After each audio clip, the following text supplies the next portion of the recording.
Catus Maximus here. Another promotional product here.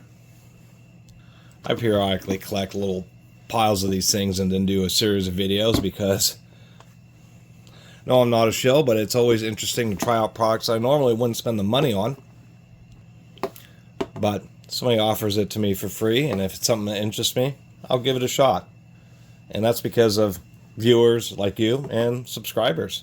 Really appreciate you all. And I think these things are kind of cool. These are these little high-speed turbo electric air dusters. And they're just little tiny blowers, little tiny leaf blowers. This is the SolarEye X13. So I'd done a review on their X1 series, which I thought was decent. It turns out this actually has a 11.1 volt or 12 volt max lithium ion battery in it. Same with this one. And as I've explained before, how these are made is Chinese have made what are known as switch screw machines, extreme precision CNC machines for making small parts. So now they're able to make these all metal little aluminum fans that are really well machined and precisely balanced, so they can put in these little brushless DC little three-phase motors and make them spin ridiculously fast. I pulled the screens out of this other one just so you get a better look. They look like they're both the same motor, although this one spins at 180,000 RPM. This one's 130. And if you're curious, well, I'll get to the interface in a second here. I didn't know if I was really going to notice the difference between. And I thought these things were pretty decent. You can almost get that box off of there. And I was wondering if I'd noticed the other 50,000 RPM. It's no joke.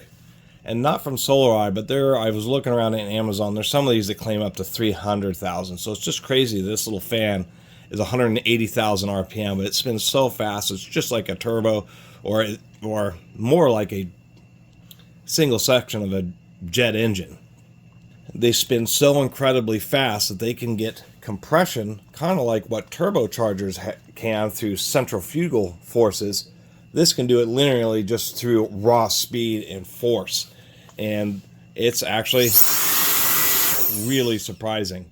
So this little one had a pretty coarse screen in the front and then another screen actually on the output side. And when I removed them, it actually did help airflow, primarily because these screens create a bunch of turbulence. But on this extra high flow model, we can see the difference. This was the screen that was on the old one, and on this, there's actually a much deeper tube and then just a barely anything there, real thin, slightly curved screen just to prevent debris from getting in there, and almost nothing. You can see that there's just like I guess a little support structure in there, but it is designed to be much more free-flowing. So this kit does come with the normal stuff: lanyard, USB cable, a couple of tips.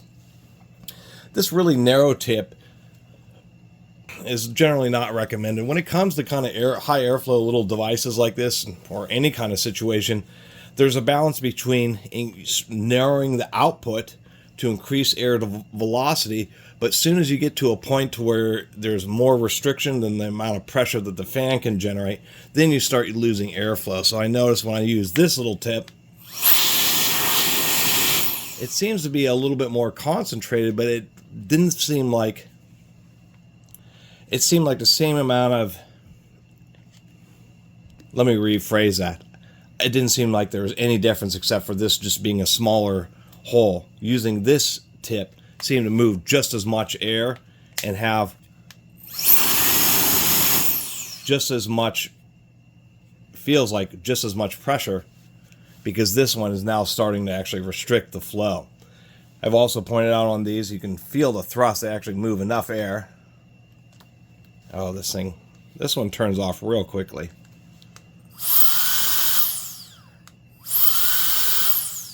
And I thought that was kind of neat, but this one is way more serious. And I'm not exaggerating that. This thing, you can actually feel the thrust. Only $80 for this one. versus like 60 for this unit. And this one's obviously a lot bigger because it has a more powerful battery. Also designed a bit differently. This one, you just have the button on the bottom, and this is showing you power levels, but this one doesn't actually give you a battery level meter.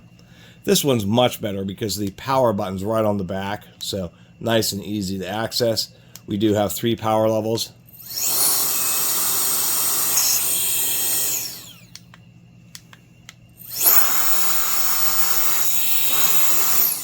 This on level 2 is about as powerful as this is on level 3.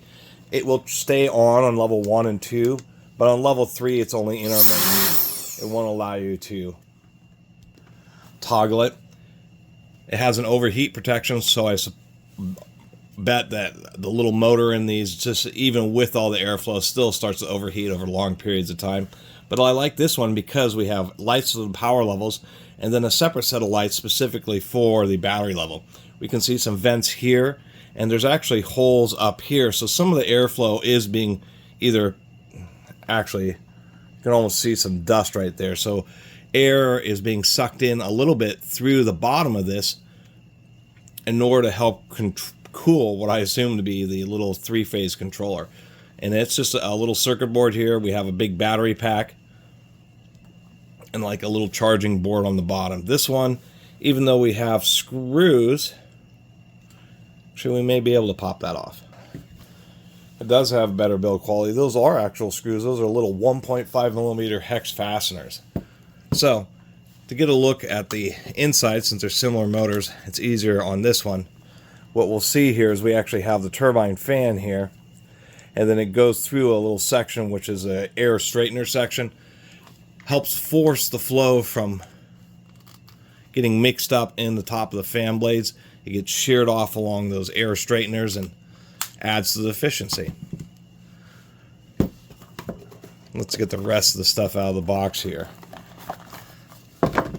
Anyway, they wanted me to blow around leaves and that kind of stuff, and I thought that was a little bit cheesy. It's not a leaf blower, but that's generally what they advertise for. Cleaning out windowsills, like last time. Cleaning out a computer. Actually, dusting around the house is actually a really good use of them. Just like the other set, it comes with this little bag of just a whole huge variety of different cleaning brushes, which I kind of like. Other than that, and a little carry bag.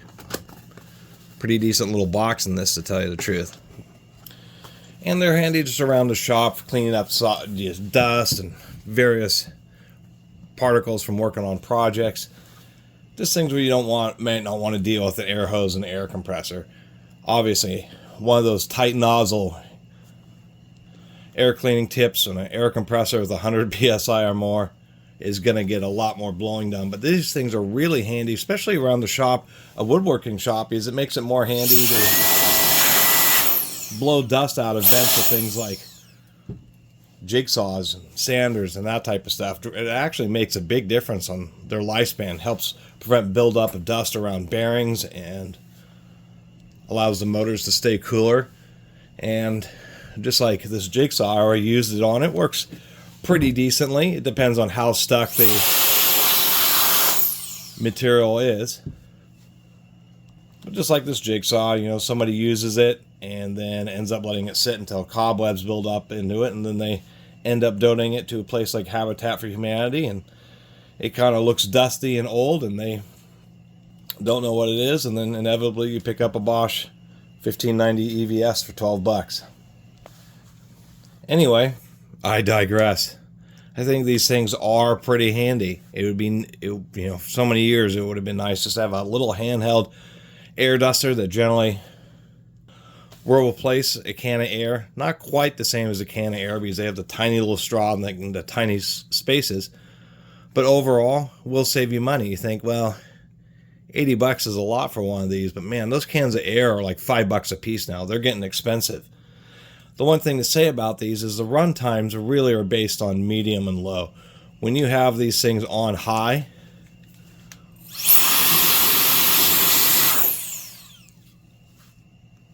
(10-15 minutes of runtime, something like that. But as you can hear, it's dumping a huge amount of power into there. Well, indeed, there's our charge controller. We can see the controller chip. Looks like we have a temperature sensor and the charging wire. There is a big battery pack. This height, it's probably two 21-700s. Got it open. A lot of these manufacturers, when they send me promo products like this, hate it when I open them up. I've gotten a lot of nasty grams about that, but I think it's interesting to see inside.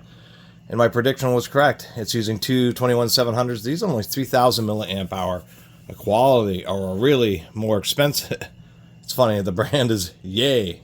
So, yay for these batteries. 3,000 milliamp hour. I always hate saying that because it's just a bunch of extra wordiness for a 3 amp hour battery. 7.4 volts. 5 amp hour, 5,000 milliamp hour would be more premium, so this is a battery upgrade. I was kind of curious about just all the complicated electronics there. All these wires actually just run under the battery and go up to the top. When you plug in, these can't be run while plugged in, which kind of seems strange. At least it would be run off a battery, but put some load on the charger. Interestingly enough, it's only charging at 5 volts, about 1.5 amps to 2 amps, so 7 to 10 watts charge rate. But in here, there's going to be a voltage booster because there's only 2 wires going to this battery, which also means that the protection is entirely in the battery cells.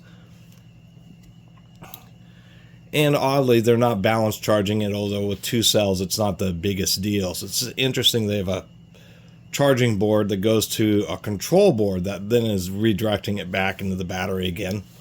And then how they assemble this is all this is just lifted out. All this, I think, is glued. And then they just solder the 3-phase, the 3 wires for the brushless motor. And the whole brushless motor is just in a assembly like this. The whole fan and hub and all that type of stuff. So, interesting. Part of the reason these can achieve such high pressure ratios is you can see here the tolerance between the edge of the blades and the wall of the fan housing. I mean, I could get a feeler gauge in there, but that's going to be a couple thousandths of an inch. It is extreme tolerances to prevent any air from escaping around the back edge of the fan. But showing that this is a more premium one, this whole section here, all of this is a one single mold. So this half of the handle and this entire tube upper section of the body is all one piece. And the reason that's so expensive is it requires a 6-sided mold. Quite literally, you need to have a mold with 6 sides that has 2 dies that come in this way, 2 dies that come in this way, and 2 dies that come in this way. And those are incredible. Those are 6-figure mold machines and multi-$100,000 mold machines with like $50,000 to $100,000 mold sets in order to have the entire 6-piece mold that it requires to make this plastic part. So it is actually a surprisingly expensive piece. So there's my little video and teardown. I probably disappointed them because this company well, I appreciate them sending me the free product. Probably disappointed them because I wasn't blowing leaves and other stuff that you wouldn't really use one of these for. Maybe if you're doing potting out in the back patio, you might blow a little bit of the dirt away with it. And that's kind of the idea. It's just like a mini leaf blower, but with an equivalent level of intensity. Not some weak little leaf blower, but like the amount of power that you get out of a gas one, just because they have these tiny little turbine fans that are just spinning at these incredible speeds. As you can tell, it is kind of loud. But to tell you the truth, it's a lot better value because this one's like $60 or something like that. And this one has better ergonomics, a lot easier to use, and is just a lot more powerful. And does have better physical build quality. 2 of the screws are hidden under the sticker, in case anybody was wondering. Anyway, there's a long video about the SolarEye X13. Part of this new generation of ultra high power. I guess I'm going to put in the title Super Ultra Turbo, because that's what it is. And actually, the way they use just a 2-pack of the 21-700s, you can go on Amazon and actually order batteries that are pre-made like that, where they're just 2 sealed batteries with 2 leads. Although, oddly enough, commenting about the 3000 milliamp hour, looking around on Amazon, so one thing I know about lithium ion batteries is that the ones that have the highest amount of capacity, there's a trade-off between the amount of current, amount of amps or power that they can deliver in capacity. And it turns out that when you have the highest of the range of capacity of lithium ion batteries, part of whatever makes that chemistry have the high capacity also starts limiting the amount of output power. So you can get 21700s as low as like 1200 milliamp hour through 5000 milliamp hour, and the 3000 milliamp hour is a balance between capacity as well as maintaining a high output current. And so that actually may be the reason that they chose 3000 milliamp hour units, is because the higher capacity ones just weren't able to deliver enough amps to drive that ridiculous little fan motor in there.